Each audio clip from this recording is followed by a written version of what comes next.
Lenz law देखते students, जिस तरह के हमने इलेक्ट्रोमैग्नेटिक इंडक्शन पर बात की और फिर Faraday's law of electromagnetic induction वो हमने डिटेल के साथ पढ़ा। अब हम देखते हैं लेंज़ लॉ क्या है। देखिए लेंज़ लॉ एक्चुअली फर्स्ट जो इसकी इंट्रोडक्शन है हमारे पास कि इसकी स्टेटमेंट क्या है। स्टेटमेंट इसकी है कंजर्वेशन ऑफ एनर्जी के बारे में। कंजर्वेशन ऑफ एनर्जी, जिस तरह के आपने 8th क्लास या 9th क्लास में पढ़ा होगा फिजिक्स में, कंजर्वेशन ऑफ एनर्जी क्या चीज है। यानी कोई भी सिस्टम चाहता है कि उसकी एनर्जी जो है वो कंजर्व्ड रहे। कंजर्व्ड मीन कांस्टेंट रहे, यानी जितनी उसके पास पहले एनर्जी है उतनी ही रहे।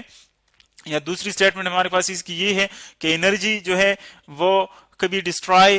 आप नहीं कर सकते या आप क्रिएट नहीं कर सकते। जितनी एनर्जी है वो उतनी ही रहती है, जस्ट एक फॉर्म से दूसरी फॉर्म में कन्वर्ट होती है। यहां पर जो कंजर्वेशन ऑफ एनर्जी हम अप्लाई कर रहे हैं लेंज़ लॉ के मुताबिक, वो ये है कि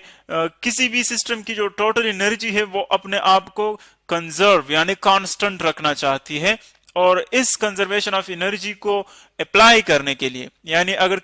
कोई सिस्टम है वो चाहता है कि मेरी एनर्जी जो है वो कंजर्व्ड रहे, कांस्टेंट रहे, उसमें चेंज ना आए, तो इसको हम लेंज़ लॉ की मदद से किस तरह एक्सप्लेन करेंगे। फर्स्ट ऑफ ऑल तो देखिए एक एनालॉजी हम लेते हैं, एक जनरल एग्जांपल लेते हैं। अगर आपके पास सपोज कंसीडर कर ले एक पाइप है, पाइप आप कंसीडर कर ले, वाटर पाइप आप कंसीडर कर ले। सपोज वाटर से फिल्ड है, ये इसमें वाटर है फॉर एग्जांपल, वाटर से आपने इसको भर दिया। लेट ये किसी रिजर्वायर के साथ आप जो है अटैच कर लेते हैं, यानी ऊपर पानी की टैंकी है, कुछ भी है, उसके साथ आप इसको अटैच कर लेते हैं। ये वाटर रिजर्वायर है। अब अगर आप इसको देखें, सील कर दें, यानी यहां से बंद कर ले, इसको बंद कर ले, तो वाटर बाहर फ्लो नहीं करेगा, इसमें ये वाटर जो है कॉन्स्टेंटली मौजूद रहेगा। अगर हम इस तरह कर लें कि इसको ओपन कर लें, इस एंड को ओपन कर ले, तो क्या करेगा, वाटर जो है यहां से फ्लो करेगा, बाहर वाटर फ्लो करेगा। लेट्स सपोज थोड़ा सा वाटर यहां पर फ्लो कर लेता है, फिर हम इसको क्लोज कर लेते हैं, यानी इसमें वाटर की लेवल क्या हो जाती है, कम हो जाती है, क्योंकि वाटर बाहर फ्लो कर लेती। तो सपोज हम कहते हैं कि इतना जो है वाटर बाहर फ्लो कर जाता है, जो लाइन के नीचे है उतना वाटर रह जाता है और जो ऊपर है वो फ्लो कर जाता है। तो अब क्या होता है, ये सिस्टम चाहता है कि उसकी जो एनर्जी है वो टोटल उतनी ही रहे, तो ये क्या करता है, यहां से इसमें वाटर जो है वो फ्लो करता है, फिर यहां पर फ्लो करता है और इसकी जो टोटल अमाउंट है उसको कांस्टेंट रखती है।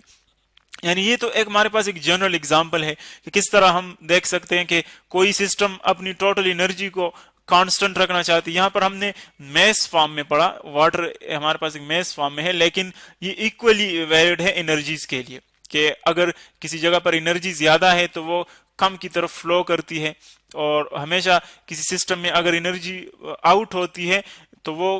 किसी दूसरी सोर्स से कोशिश करती है कि अपनी एनर्जी जो है फिर गेन कर ले। इसी तरह अगर उसमें एनर्जी अंदर आती है किसी सिस्टम में, तो वो कोशिश करती है कि उतनी ही एनर्जी वो रिलीज कर ले ताकि वो उसी तरह स्टेबल फॉर्म में रहे, मिनिमम स्टेट में रहे। तो इस तरह के जो हमारे पास एनालॉजीज है, अगर इनको हम अप्लाई कर ले लेंज़ लॉ पर, लेंज़ लॉ से पहले चूंकि हमने पढ़ा था इलेक्ट्रोमैग्नेटिक इंडक्शन। इलेक्ट्रोमैग्नेटिक इंडक्शन क्या चीज है, जब आप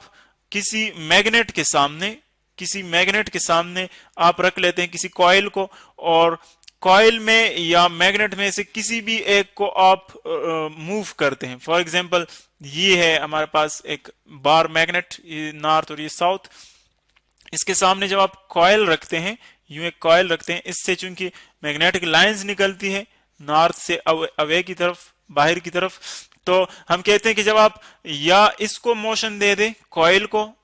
इस तरफ मोशन दे दे या टुवर्ड्स द मैग्नेट मोशन दे दे, या फिर आप इस मैग्नेट को इस तरफ मोशन दे दे या इससे अवे मोशन दे दे, तो देखिए दोनों केसेस में हमारे पास क्या होता है, इस कॉइल में एक ईएमएफ इंड्यूस होता है, यानी एक पोटेंशियल डिफरेंस इंड्यूस होता है, जो कि एक्चुअली हम कहते हैं उसको वोल्टेज या वर्क डन, जो कि एक यूनिट पॉजिटिव चार्ज को लोअर पोटेंशियल से हायर पोटेंशियल पर ले जाने के लिए दरकार होती है, रिक्वायर्ड होती है। तो अगर आप किसी को भी मोशन दे दें, मोशन मैग्नेट को या कॉइल को दे, एक्चुअल जो चीज है, जो रीजन इसकी वो ये है कि आप इस फ्लक्स को चेंज कर दे। यानी अगर आप यूं इस डायरेक्शन में जा रहे हैं तो फिर भी फ्लक्स चेंज होगा, इस डायरेक्शन में आ रहे हैं तो फिर भी फ्लक्स चेंज होगा। अगर मैग्नेट को इस डायरेक्शन में ले रहा है तो फिर भी फ्लक्स चेंज होगा, इसको अवे ले जा रहे हैं फिर भी फ्लक्स चेंज होगा। दोनों केस में हमारे पास क्या इंड्यूस होगा, एक इलेक्ट्रोमैग्नेटिक यहां पर ईएमएफ इंड्यूस होगा जिसको हम इंड्यूस्ड ईएमएफ कहते हैं, और वही ईएमएफ फिर क्या करता है, फिर वो एक करंट को इंड्यूस कर लेता है। अब जो करंट इंड्यूस हुआ वो तो फेराडे लॉ के मुताबिक हम जानते हैं कि इंड्यूस्ड करंट है, लेकिन इसने लेंज ने क्या किया, लेंज ने देखा कि जो इसमें चेंज आ रहा है, जो कॉइल के करंट में चेंज आ रहा है, देखिए अब जब इसमें इंड्यूस्ड करंट होगा तो करंट हम जानते हैं कि करंट फिर क्या करता है, जो चेंज आ रहा है वो एक्चुअली ईएमएफ को इंड्यूस करता है जो चेंज आ रहा है, और यही ईएमएफ फिर क्या करता है, ये ईएमएफ फिर करंट को इंड्यूस कर लेता है। इंड्यूस्ड करंट हमारे पास आता है, इंड्यूस्ड करंट, और जो करंट यहां पर इंड्यूस्ड होता है फिर वो करंट क्या करता है, एज ए रिजल्ट वो अपना एक मैग्नेटिक फील्ड क्रिएट कर लेता है, यानी इसका अपना सेल्फ मैग्नेटिक फील्ड प्रोड्यूस हो जाता है। जो करंट है उसका अपना मैग्नेटिक फील्ड, एक तो हमने मैग्नेटिक एक परमानेंट मैग्नेट बाहर रखा हुआ है जो कि इसको एक्सटर्नल मैग्नेटिक फील्ड प्रोवाइड कर रहा है, लेकिन एक इस करंट की वजह से इंटरनल मैग्नेटिक फील्ड प्रोड्यूस हुआ। तो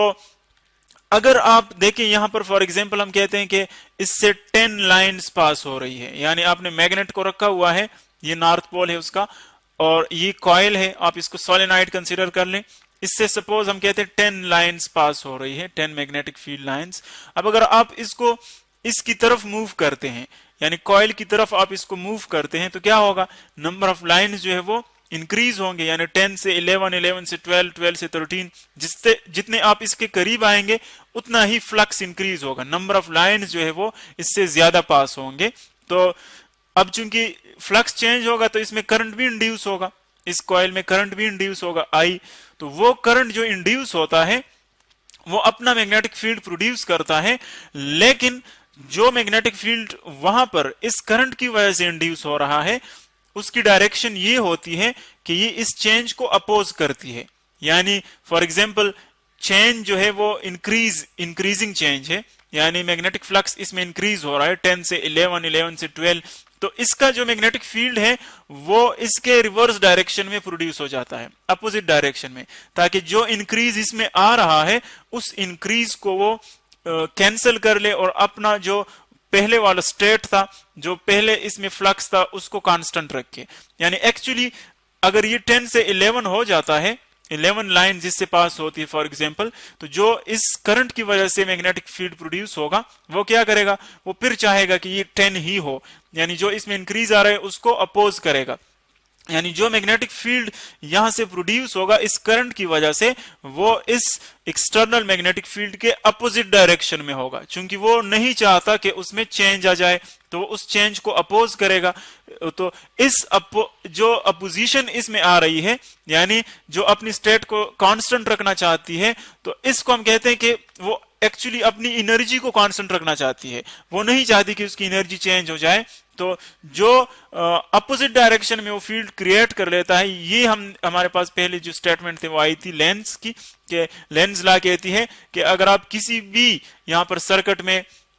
जो मैग्नेटिक फ्लक्स में चेंज ले आते हैं तो उसकी खुद जो अपनी मैग्नेटिक फील्ड है वो उस चेंज को अपोज करेगी, वो नहीं चाहेगी कि उसमें चेंज आ जाए। तो इस केस में अगर आप फ्लक्स उसमें इंक्रीज कर रहे हैं तो क्या होगा, वो आपके अपोजिट डायरेक्शन में होगा, ताकि इस इंक्रीज को वो क्या कर ले, वो कैंसिल कर ले, उसको कांस्टेंट रखे। अगर आप देखें इस फिगर में, इस सेकंड फिगर में, अगर आप यूं इस मैग्नेट को मूव करते जाएं तो फिर क्या होगा, फिर नंबर ऑफ लाइंस इसमें डिक्रीज हो जाएंगे, यानी इसमें फ्लक्स क्या होगा, डिक्रीज होगा। तो जब फ्लक्स डिक्रीज होगा तो फिर इसमें जो करंट इंड्यूस होगा वो इस डायरेक्शन में होगा कि जो डिक्रीज इसमें आ रहा है वो उस डिक्रीज को खुद पूरा कर ले, यानी फिर वो इसी डायरेक्शन में मैग्नेटिक फील्ड क्रिएट करेगा जो कि एक्सटर्नल डायरेक्शन है। यानी एक्सटर्नल डायरेक्शन यही है, तो जो इंटरनल मैग्नेटिक फील्ड होगा वो भी इसी डायरेक्शन में क्रिएट होगा, ताकि जो इसमें कमी आ रहा है वो उस कमी को पूरा कर दे। यानी लेंज़ लॉ एक्चुअली यही है